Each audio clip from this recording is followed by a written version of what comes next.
Thor becomes the first hero in the MCU to get a fourth solo film as Marvel's Phase 4 soldiers on. Is this entry unworthy? Find out when Johnnie Torch reviews Thor Love and Thunder.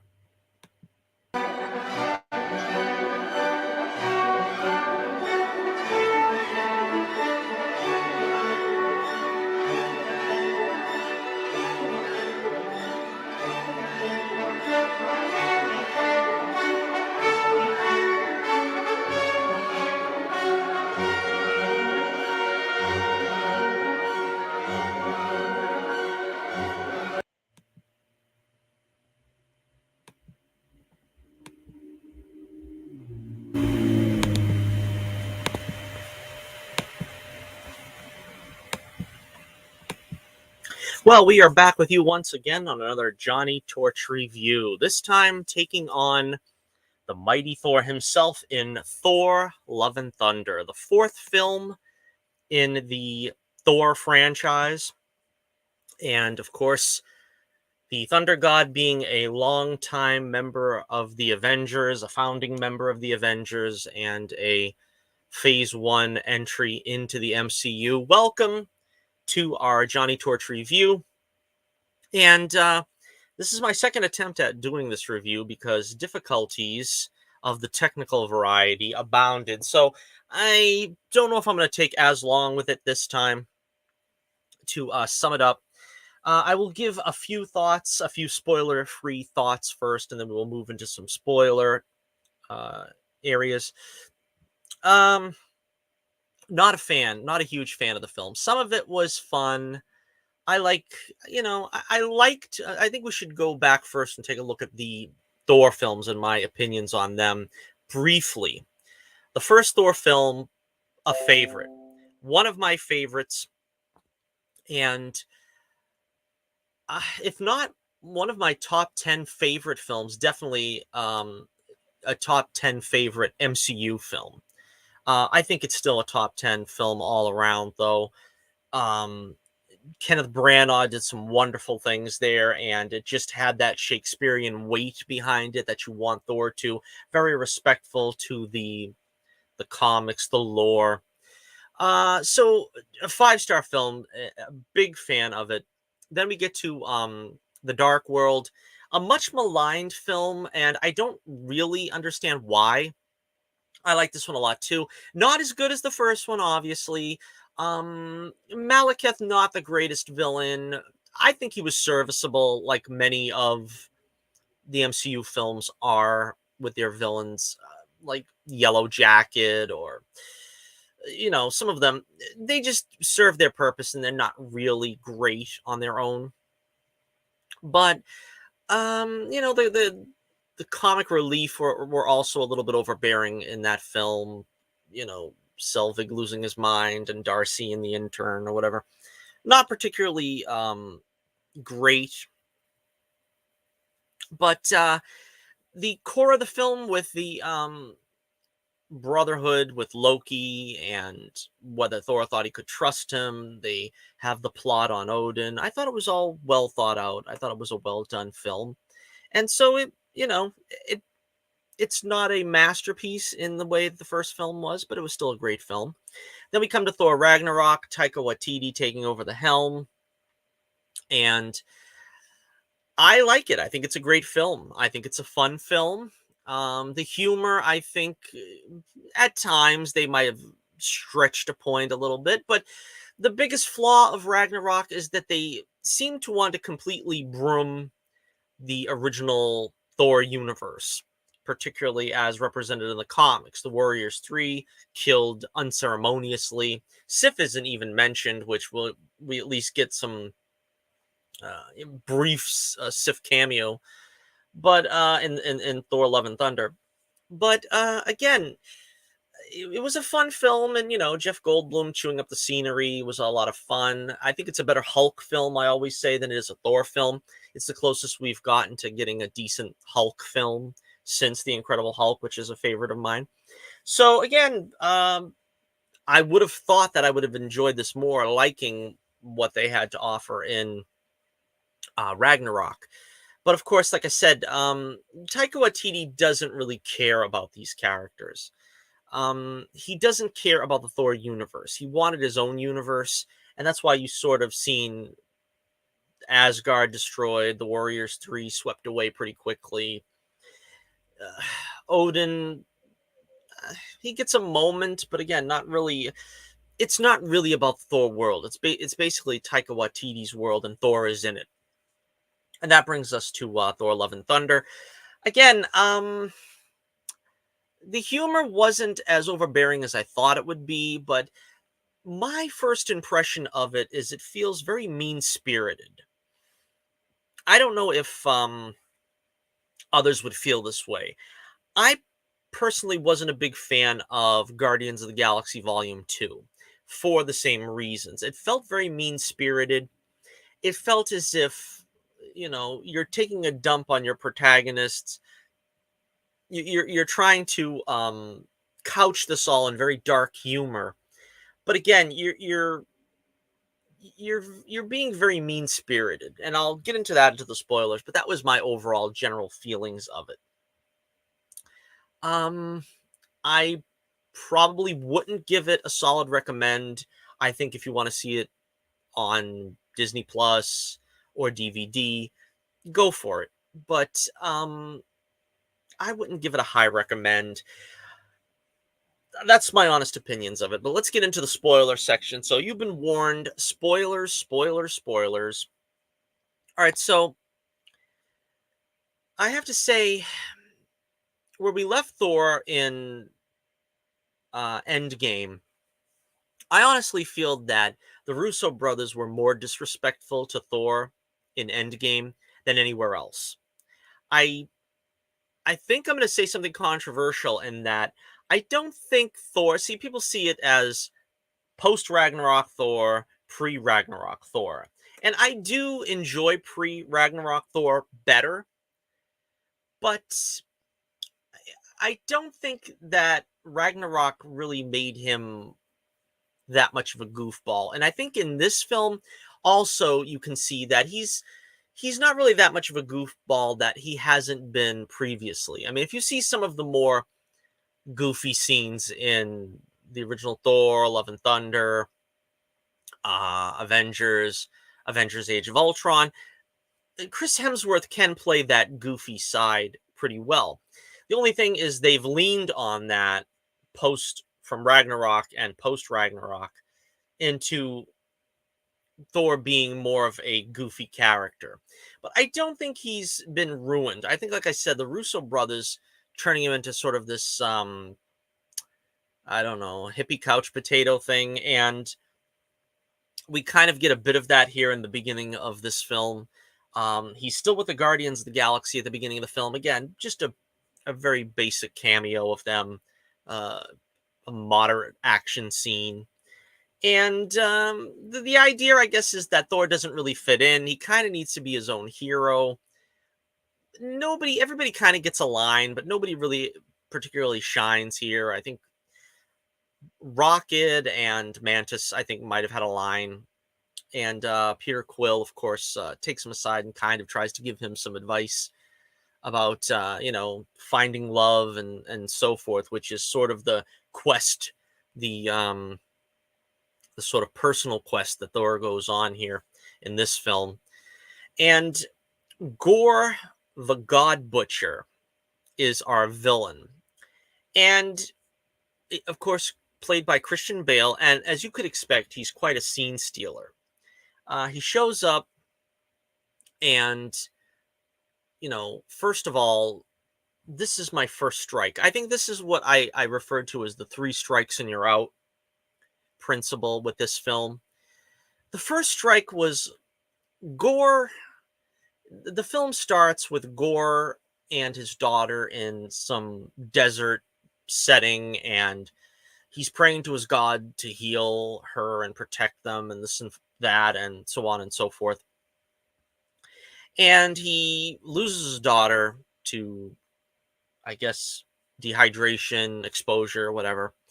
And eventually he comes out of the desert into an oasis where the gods are celebrating, and They've killed whoever it was that had the God Killer sword, which is, I guess, allegedly the only way you can kill any of these guys. And basically, he treats Gore as sort of a knucklehead and is like, "Look, we don't care about your life, your daughter's life, anything. You're on your own. As long as we accept your worship, we're happy. Now leave us alone." And this is the first place where it's very militant atheistic, the way the scene plays. And of course, Gore picks up the God Killer sword and kills this god, quote unquote god, small g god. And it's, again, it's very mean spirited. It's trying to say that basically anybody who has any religious beliefs that are worshiping God and going through a tough time, well, you're a knucklehead because the gods are D-bags and there's really nothing that you can do that will entice them to help you. They don't care about you. And I found this to be very insulting, especially in the manner which it was presented. I think this is an interesting concept, perhaps, if it was handled in the right way.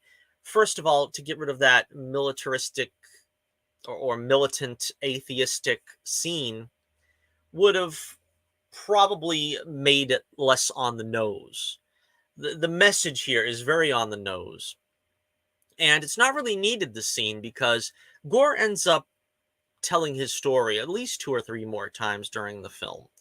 If you wanted to cut maybe a flashback of that into his retelling of it to Thor, maybe you could have used that footage for a few frames. But again, as it's used in the film, it's very insulting and very, like I said, very militantly atheistic. And I don't think, it's funny because a lot of people complain about the MCU and Disney and so forth, and it's understandable. They don't like you is the message that everybody says. And I'm starting to feel that with like 3 MCU movies in a row now where I've been uncomfortable with, well, not in a row, all right, I won't say in a row, but I've been uncomfortable with sort of the treatment of Christians. I didn't particularly like Infinity War when Peter Quill says, what am I supposed to say, Jesus, when he's talking about Doctor Strange asks him who his master is. I kind of felt that wasn't becoming of a Christian to say, and of course Chris Pratt being a Christian, I didn't think that was handled very well. I thought that was kind of overbearing in its delivery. And then I wasn't too thrilled with the Multiverse of Madness, where you sort of had demons, Doctor Strange cavorting with demons and sort of using the demons. That kind of gave me pause as well. And now we have this where the movie is basically telling us God is bad, and you don't trust them because they're self-serving and indulgent. And again, it just didn't sit well with me. Now, also, continuity-wise, this wasn't a great thing because we're already told from the first Thor on that these characters are not gods. They are aliens that primitive man have adopted as gods on Earth. It really has nothing to do with gods in the literal sense. And so now Taika Waititi apparently either didn't know that, didn't care to look back and watch the films and know that, and just bypasses all that by acting like these are in some form actual gods. Another thing that was a little odd is that they chose to show each and every one of these small g gods as being absolute scumbuckets and self-indulgent. If there was some variety in this, where it wasn't a case where, well, maybe Gore's right, maybe these people are really self-indulgent and they're accepting worship for doing absolutely nothing, then Gore's got a point. Every god in the film, not named Thor, basically is a dirtbag, a scumbucket. So again, you're giving the villain too much, what the MCU loves to do, which is too much legitimacy in his worldview. And I don't think that they should have done that. All right, so we get that, and then we find out that Gor's killing the gods or whatever, and so Thor leaves the Guardians to try to stop him, while the Guardians go off to try to help other people, I guess. And he meets Sif. He finds Sif again. Sif is now armless. I think she's now called Righty instead of Sif. But it was fun to see her again. But again, the story brooms her but quick in favor of whatever Taika Waititi wants to do here. But it was fun to see her again. They didn't completely forget about her. No explanation on where she's been. No explanation on why she wasn't with them all in the in Ragnarok, nor Endgame, nor in New Asgard. They just completely bypassed that. And again, it's not tethered to continuity very good, this film. They don't explain any of it. And in some cases, I don't mind that, but in others, like Sif being a pretty important thing. Now, they weren't just going to kill her off like the Warriors 3, because, of course, she's a woman. So we couldn't just completely brush her out of the picture. Let's get to Valkyrie. She's back. I kind of was afraid that she was going to be my least interested element of this film, but they really don't do a lot with her. She's just sort of like another pair of hands to try to fight Gore and different tasks that they have to perform. She was serviceable. She was all right. I thought the same of her in Ragnarok. Not a big problem. Then we get to my second strike. Now, Jane Foster, of course, is in the film as the mighty Thor. She is like literally Lady Thor, but they call her the mighty Thor. Now, my problem with her is they're doing the Jane has cancer storyline, and honestly, I was naive enough to think that they weren't going to do this storyline. Or if they were going to do it, they were just going to brush it through with like 5-second description, and then she's cured with the hammer and everything's fine. Speaking of cameos, we get the cameo of Darcy, Selvig. It's nice to know that they tried to pay some service to the previous films in this film, and I'll get to that in a second when we go further into Jane's story. But apparently, Jane has cancer, and she's stage 4. She's not going to live much longer, and she reads up on everything and finds out that Mjolnir could cure her cancer. So she goes to New Asgard, finds the fragments of Mjolnir still just sitting there on display, and she manages to have Mjolnir reform. And when she possesses the hammer, she is now Thor and healthy. Now, this kind of is off-putting to me. I don't really like involving real-world difficulties in fantasy. I'm a fan of fantasy being just that, fantasy. I get away from the real world by going to a fantasy film and seeing how Jane is dying of cancer, and basically, she really doesn't, the film doesn't really give her a cure. It doesn't give her an out. She's got basically a temporary fix. And again, I don't like that. I don't like going into these films to see this kind of real world stuff being played out. I really don't like that kind of real world stuff, and especially I don't like it in my fantasy films.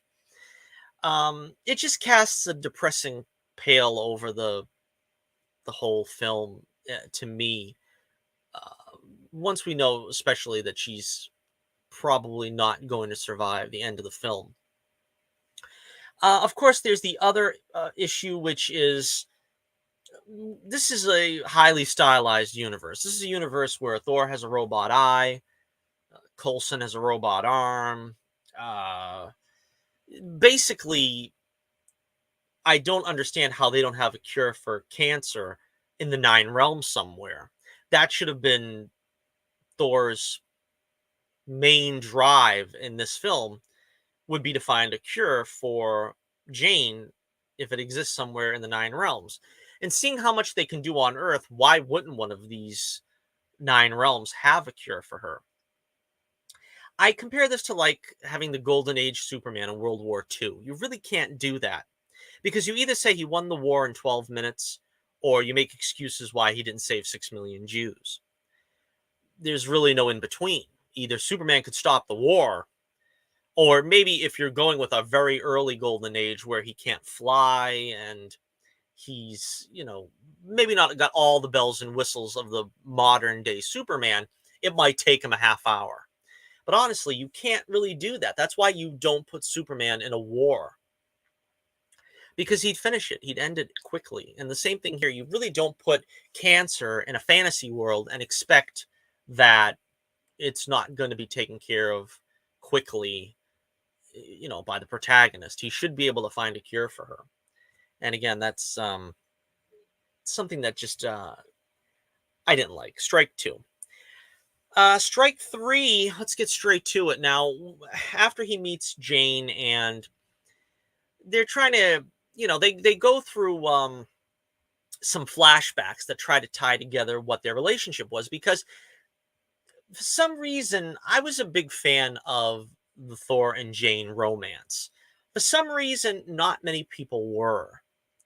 And it seemed like the writers didn't really know what to do with Thor and Jane. And I think Natalie Portman, to an extent, also kind of begged out of it, because they really didn't do anything with her. But I liked, especially in that first movie, the Thor and Jane relationship, because he's struggling to learn humility. And she's a scientist, and she's learning that there's more to the world than what is dreamt of in her science. And it just seemed like it went together so well.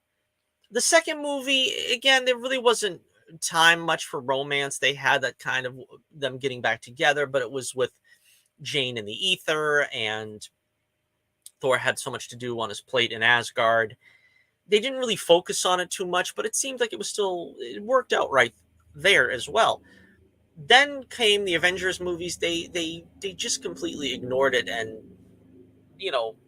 maybe name dropped her a couple of times, but they just wanted us to forget about her. This film sort of goes back to the flashbacks, with flashbacks, to try to flesh out what happened between them in, I guess, in between the Dark World and Age of Ultron.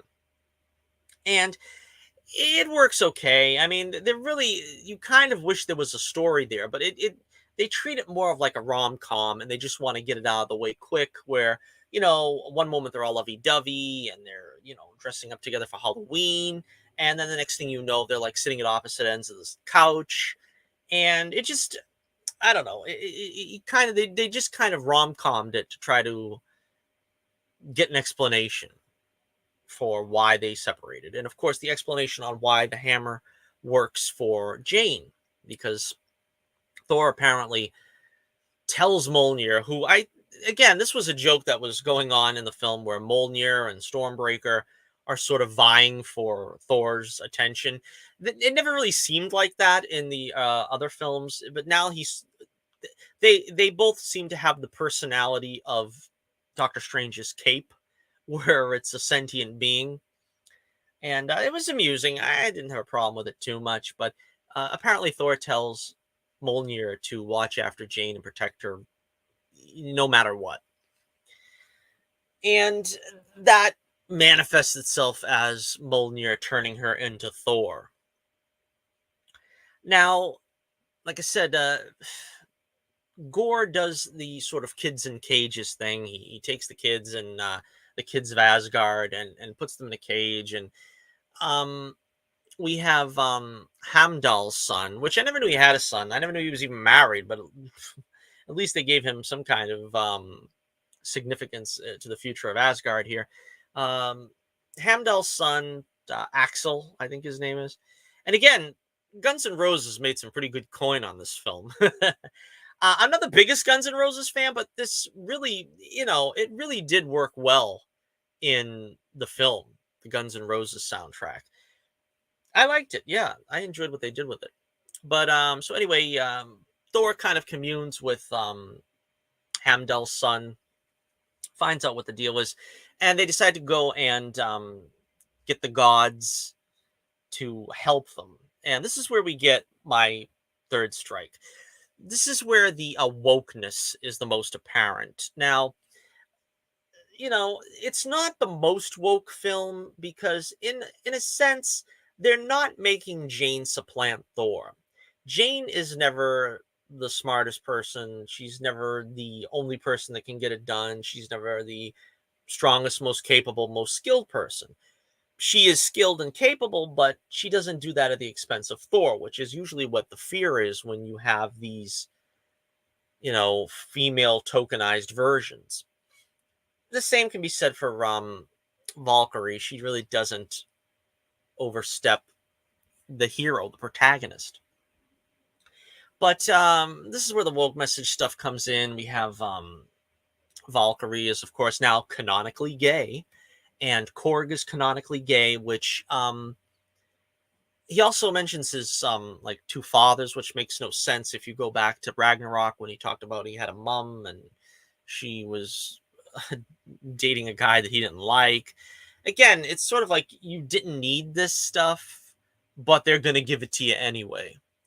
And it's all just like an unnecessary conversation between Valkyrie and Korg that kind of does that. And Korg ends up with a boyfriend at the end of the film, I guess, or a husband. And um, Valkyrie is flirting with the pretty godettes in what do they call that place? Infinite City, something like that. But so they go to the city, and Russell Crowe is Zeus, which is good casting. I enjoyed the kind of goofy, all off kilter performance he gives here, as sort of a pompous, very full of himself, and the gods are so opulent and they're self indulgent. This is kind of the problem that I was saying earlier, where they're all like this, and we get the scene in the trailer where Thor is nude. And again, I'm not really going to launch into the whole tirade where these films are for kids. I don't really think you need nudity in a film that's basically designed for kids. But then again, we also have cancer, kids in cages. Again, this just all three of these things add up to mean-spiritedness that I don't think a kid would enjoy this very much, and I don't honestly think I enjoy it very much. So Thor is, stripped naked in front of 700, 1,000 spectators, however many filled that huge auditorium. And Zeus has a lengthy conversation with him. And of course, Valkyrie, Korg, and Jane do absolutely nothing to stop this or prevent this. And again, it just feels very mean spirited with your protagonist. They wouldn't dare do this with a female character. If this was, Black Widow, would never happen. And maybe it shouldn't happen because, of course, you're degrading the hero. And if you're going to do that, you better have some kind of repercussion for it. I mean, this is done. We get this done to Thor just for laughs. And he basically, I think, even after the fact says it, well, it was a big laugh. You know what I mean? This is not really a laugh. You know what I mean? If you were going to do something like this, there should be repercussions. Um, reminds me of like Superman 2 when Clark goes back to the diner and gives the bully a taste of his own medicine. You have to have that callback and that payback. Now, Thor does succeed in stealing the Zeus lightning bolt, and apparently tries to kill him with it because he apparently killed Korg, which of course he just is carried around like a face, sort of like C-3PO for the rest of the film from Empire Strikes Back. But again, that seems like it's done in retribution for Korg. It really doesn't feel like there is any consequence for this. I mean, that would have been putting a band-aid on the problem. I don't think they should have had that scene to begin with, but at least you have to pay off that kind of a scene. So again, that was cringe. And again, like I said, that's 3 strikes. Whatever else good is in the movie, if you've made me cringe 3 times, you're not going to get a passing grade from me. So from here on in, it's very difficult to win me over. Uh, Going through the rest of the story, I thought a lot of the humor worked. I mean, I liked the screaming goats. I laughed at that. I know a lot of people seem to chide and deride the screaming goats as a addition to the film. I thought it was funny, especially when they crash on the dark world or wherever it is there. And that scene was very good. That was my favorite scene, I think. They're into the dark realm there, or whatever they call it, where Thor and his friends are like all trapped in vines and branches. It looks very much like a Sleeping Beauty type thing. And of course, Christian Bale steals every scene he's in. He really has that look, like some kind of emaciated, you know, elf or something that is just creepy to look at. And his delivery and the way he delivers the lines and stuff is very, very effective. If they had done something better with his character, I would have probably enjoyed it. But as it stands, like I said, it feels very heavy-handed and very on the nose. All right, so yeah, he tells his backstory there, especially to Thor, and it's a very good scene. And of course, they fight, and it's black and white, and the weapons are like things that have like color strikes. And Valkyrie gets stabbed, and she gets put on the bus for the rest of the movie. Again, Valkyrie wasn't too much of a problem in this film, but again, a lot of the wokeness came from, I think, that character.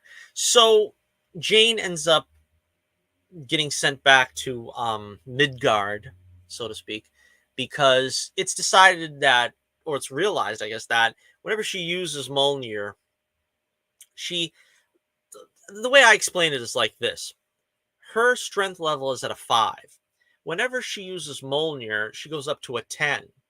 But because she went up to a 10, it taxes her strength back when she was a 5. So when she leaves go of the power of Mjolnir and goes back to a 5, now she's at a 3. So at this point in the film, she's basically bedridden and stage 4, and Thor basically tells her, "Look, I want you to be here when I come back, regardless of whatever happens, because he's going to save the kids in cages." Now, this was again was a nice moment, but we all knew what was going to happen. If she takes Mjolnir again, she's going to go down to a 0.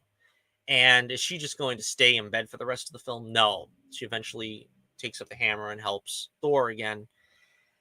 And the final battle, uh, you know, this was problematic only that in that there is really literally no excuse why Thor pulls a new power out of his tuchus in the last act that we've never seen before, is not explained. The only explanation there can be is that he's the god of thunder and he can do as he pleases, and this is the first time it occurred to him to do this.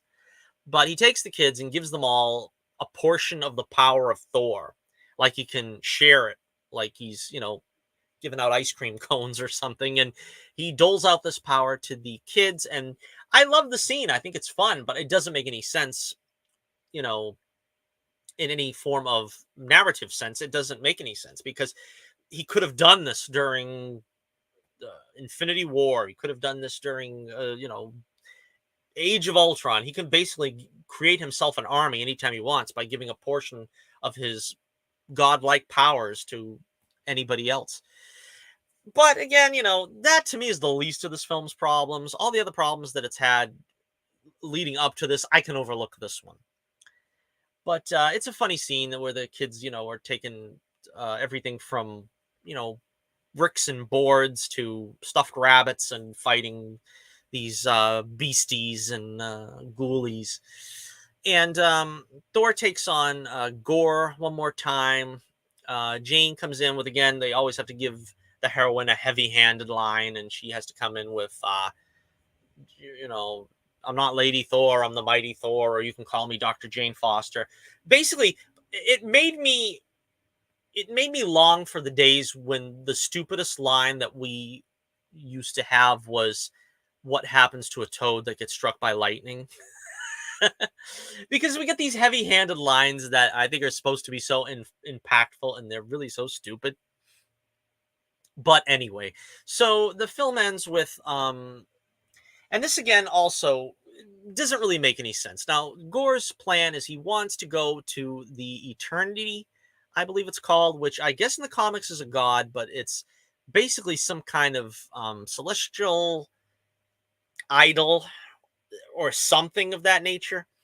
And he wants to make a wish. This is immediately bringing up bad memories of Wonder Woman 1984, but he wants to make a wish. And the thought is all along that he's going to wish for, because whoever goes into this sanctuary or whatever it is, the first person in gets the wish. Now, how, that works, I don't know, not really explained. How he is the first one in history, or is it just he's the first person and this wish gets refilled every year or every 6 days? I don't know. It's not explained in the slightest. But he gets in, and the idea is he's going to make this wish to kill all the rest of the gods, which makes it easy for him because he's not going around killing them one at a time. Thor sort of gives him the backhanded idea of, well, why don't you just wish for your daughter to come back? And it's like, well, yeah, why wouldn't he have thought of that from the very beginning? Why is Thor kind of having to tell him that's the thing to do? Then he wouldn't have really cared, right? I mean, yeah, maybe he still would be angry at these people, but yeah, he's got his daughter back, so whatever.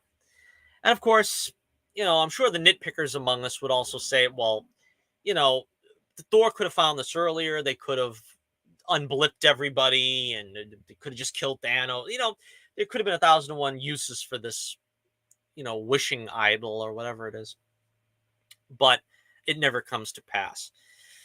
So he wishes for his daughter back. Meanwhile, Jane is now, mortally ill, and Thor says he's going to spend his last few moments with her. Again, it hasn't been fully explained, or if it was, I mean, I could have overlooked something here. I might have had it just pass right by me, but now Gore is mortally wounded, and I'm not exactly sure how that happened because I don't remember seeing him take a thunderbolt to the chest or something, but apparently he got mortally wounded. And now he is dying, and he basically bequeaths his daughter to Thor. And it's kind of a weird way to end this. Jane ends up dying and turns into the cosmic dust like all the other gods, I guess, do when they die. So she died a goddess, even though she died from a mortal illness. Very strange. Thor kind of is like, I don't want to say forced, but kind of obligated to take in the little girl now because Gore's dying right in front of her. And she doesn't have anyone else. And apparently Jane's gone now. So Thor takes her in. And I guess apparently that's where we get the title Thor, Love, and Thunder. She's the love and he's the thunder. And he's not her father, I guess. She calls him Uncle Thor. But apparently he's going to raise her now and make flapjacks every day. And again, it's a very weird place to end this story. But apparently she's going to get Stormbreaker. He's going to teach her how to be a goddess or something. I don't know. But, it's kind of interesting in that I think they're going to try to make her a part of the Young Avengers. I think they're trying to build this up into something. I don't know how successful it'll be because I don't think I was ever interested in the Young Avengers. I guess she's going to be the Thor surrogate. We still have Ant-Man's daughter. We have Ironheart. We have Ms. Marvel. We have America Chavez, I guess is the substitute for Captain America. So that's probably where they're going with this. And incidentally, they're all female. So I don't know what they're planning to do to get any kind of male figure on the team. But that's kind of what you do now. You have to create a female/female POC to be the next generation of heroes. So your guess is as good as mine where they go with that. Again, just to try to round it up here and sum up my thoughts, I liked seeing Thor and Jane together again as someone that liked them together. And, I remember the first film where they're on the rooftop and, she says, "I'm sorry I hit you with my car." And he's like, "Perhaps I had it coming." And it felt to me like there was a real depth of that there. It was supposed to be Thor and Jane is supposed to be the immortal god and the mortal woman. And she's a woman of science. He's a warrior of wonders. And how is this going to work between them?